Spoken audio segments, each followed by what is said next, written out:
আমার নাম আব্দুল সুবহান মেহেদী। আমি শুধু পটুয়াখালী থেকে এসেছি, প্রায় 450 মাইল দূর থেকে এসেছি।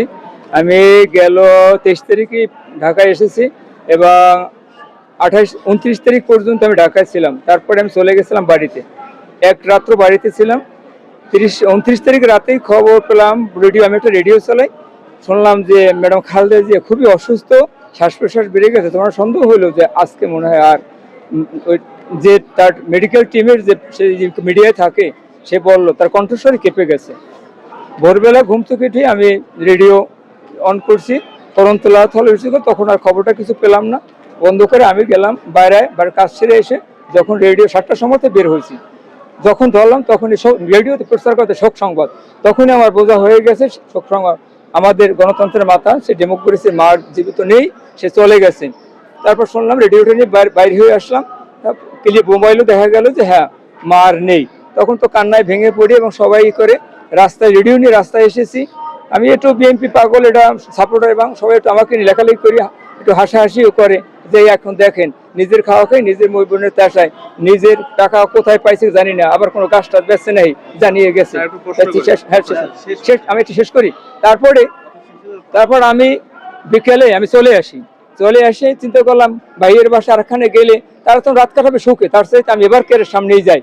এবার কের সামনে গেলে আগে আমি বলে গেছি এবং মিডিয়াগুলি আছে যে ওখানে আমি কাজ করবো, থাকবো। আমার মা মারা গেলেও তো আমি ওখানে থাকতাম, তাহলে আমি আজকে এখানেই থাকি, রইলাম। এবং সকাল যখন 9টার সময় তাকে ফিরোজায় নিয়ে গেল হলো, ওখান থেকে আমি নাস্তা পানি খেয়ে আবার এদিকে আসার পরে আমি খামার বাড়ি, ওখানে আমার সাথে ব্যাগ ছিল, ঢুকতে দেয় না, খামার বাড়ির ওখানে রেখে তারপরে আমি ঢুকলাম। সেখানে যে অনুভূতির তো শেষ নাই। আমি একটু ক্ষুদে কবি হলো, আমার একটা অন্তর আছে, ব্যথা হাসি কান্নার মধ্যেই তো কবিতা লেখা হয়। তা কালকেও আমি যে দৃশ্যটা দেখেছি, কান্নায় বুক ভেঙে যায়, হৃদয়ে রক্তক্ষরণ হয়, তারপরও মনে কিন্তু আশা জাগায়। মা চলে গেছে, দুঃখ দেয়, কিন্তু তারপরও তার জানা যায় কোটি মানুষ এসেছে, চাইলে আনন্দে বুক ভরে যায়। সে যে মানুষকে ভালোবাসতো, বাংলার মানুষ দল মত নির্বিশেষে সবাই এসেছে তার জানা যায়, তাকে বিদায় দেওয়ার জন্য। মা চলে গেছে, তার আদর্শ তো রয়েছে, বেগম জিয়া চলে গেছে, তার আদর্শ রয়ে গেছে। সে পরপর তিনটি বার প্রধানমন্ত্রী হয়েছে, দুই টার্মে সে 5-10 বছর দেশ চালাইছে। এই দেশ চালানোর মধ্যে তার ভিতরে মানুষ তেমন একটা ভুল খুঁজে পায় না। এদেশের মানুষ সেই জাতির ভিতরে বলে গেছে, সব দেশের সোনার খনি, তেলের খনি, বাংলায় পাইছে চোরের খনি, 7.5 কোটি মানুষ, রাষ্ট্র কোটি আমার ভাগের ডাকুই।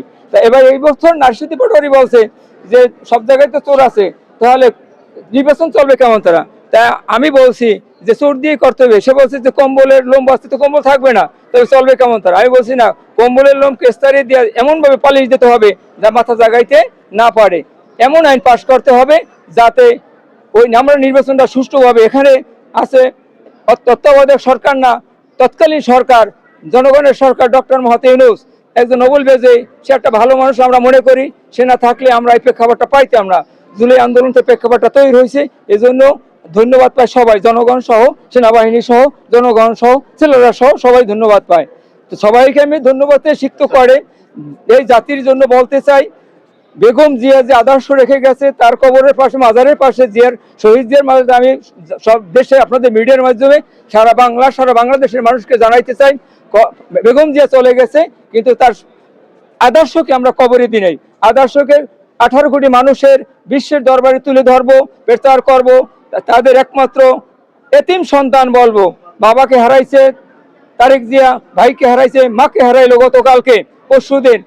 তার ছেলের পক্ষে নিয়ে আমরা তার আদর্শ হইয়া সেই বাংলাদেশকে স্বাধীনতার দল, বিএনপি স্বাধীনতার দল, এই দলকে প্রতিষ্ঠিত করবে এবং আগামী সংসদ নির্বাচনে 13তম নির্বাচন 12ই ফেব্রুয়ারি সম্পন্ন এখানে জয়লাভ করবে এবং এই দেশের গণতান্ত্রিক সরকার এসে প্রধানমন্ত্রী হবে। এইটাই ছিল তার মায়ের আশা। ওনার মায়ের আশাটা আজকে আমাদের 18 কোটি মানুষের আশা হয়ে গেছে।